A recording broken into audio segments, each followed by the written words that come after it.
Okay, we're the Platinum Pythons, and our project was a GeoGuessr aimbot. First of all, if anyone doesn't know what GeoGuessr is, it's an online game and it will have a picture pop up, and you have to try and plot the point on a map where you think it is. So, our AI uses computer vision to detect objects such as landmarks like bollards in an image and utilize this information to find a general country where the photo was taken. And ours is limited to Spain, the United Kingdom, Poland, Japan, and Canada. And this is a supervised problem as we labeled our data for the training.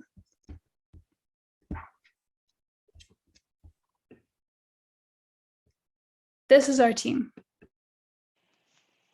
Hello, my name is CJ, and I mostly worked in backend for this project. I am a rising senior at Winnie Young in Chicago, and I like seeing AIs do stuff. I'm Marion. I worked on front end development. I'm an upcoming senior at Santa Cruz High. I enjoy playing beach volleyball, and I want to study aerospace engineering or electrical engineering in the future. Hi, I'm Dorothy Hua. I worked on the front end of this project. I'm an upcoming senior at Advanced Technologies Academy. I enjoy drawing and learning. I aim to pursue a career in cybersecurity or computer science. Hi, I'm Ben. In our project, I was one of the solutions engineers. Outside of here, I'm a student pilot, a Python enjoyer, and student at Perrysburg High School, and I also take courses at BGSU. And I aim to take either a career in either flying or computer science. Hi, I'm Logan Palumbo. I'm a solutions engineer. I'm about to start my first year in college in hopes for a degree in computer science. You may know me from my work at Mud Pizza, which would be kind of weird because I quit 2 months ago. I've been programming in JavaScript, Java, and Python for give or take 4 years, and I don't plan on stopping anytime in the near future. Hello, I'm Trever Hatch. I was our group mentor and instructor. I studied computer science at Texas A&M. I'll be going into my senior year for my major. And I enjoy working with AI and machine learning and had a lot of fun with this group on this project.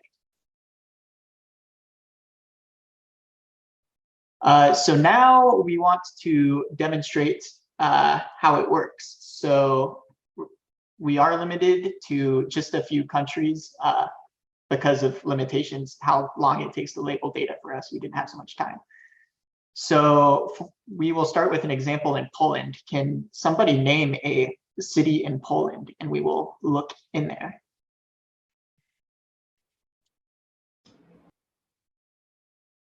I want to prove that we didn't just do everything hard-coded.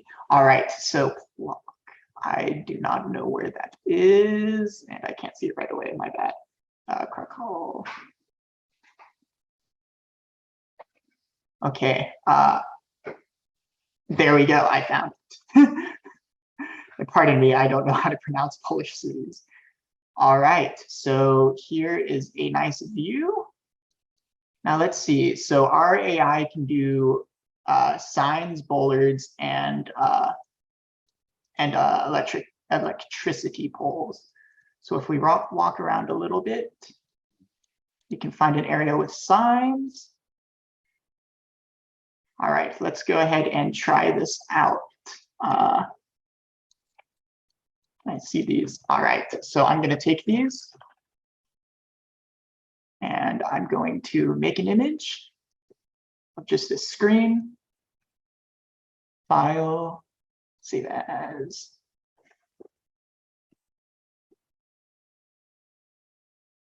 And let's plug it into the website.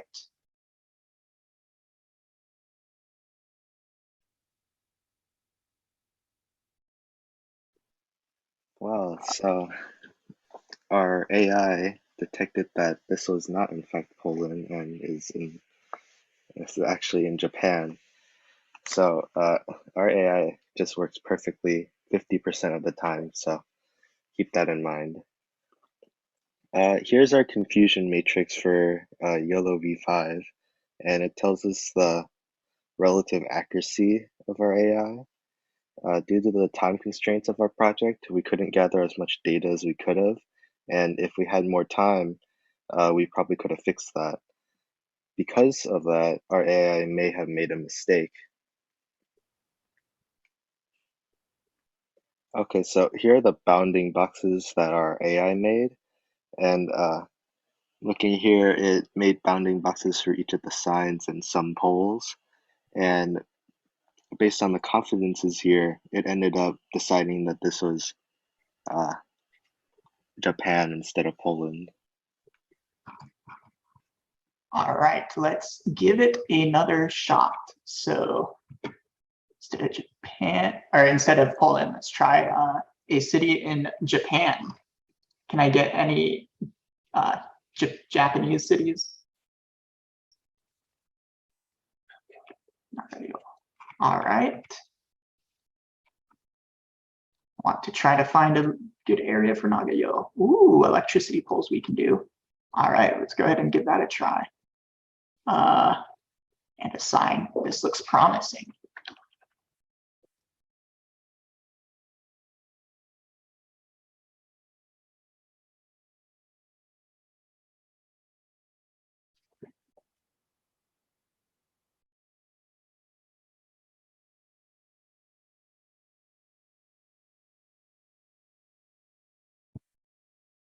All right, and we upload that image we just took.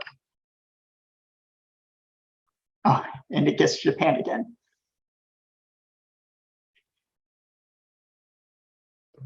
So we can see the objects that it detects, mainly the electricity poles, Simon Bullard.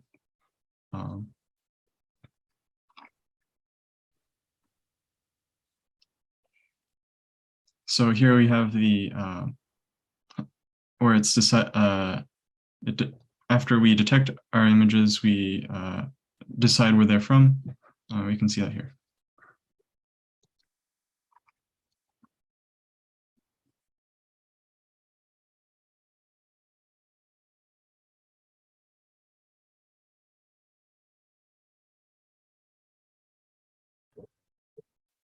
For our process before model implementation, we gathered and manipulated our dataset images.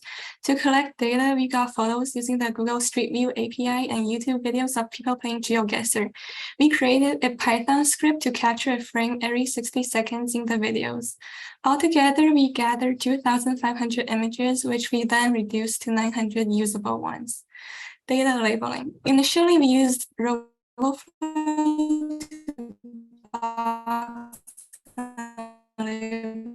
important details that an AI would be able to use to identify street signs. Images without these were marked as null. Next, we gathered and labeled the location-dependent data from Google Street View API for our accessory models. In total, we gathered around 4,000 images. Splitting and formatting data. We use RoboFlow to split our images into training, validation, and testing sets. RoboFlow was also used to augment our data to increase the size of our object detection dataset. To format our data for the country classifier models, we cropped the images to the label.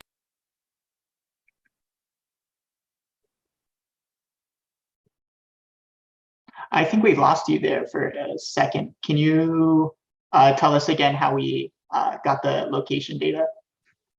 Oh, my internet connection isn't stable. Next, we gather and label the location-dependent data from Google Street View API for our accessory models. In total, we gathered around 4,000 images. Our images into training, validation, and testing sets. RoboFlow was also used to augment our data to increase the size of our object detection dataset. To format our data for the country classifier models, we cropped the images to the labeled bounding boxes.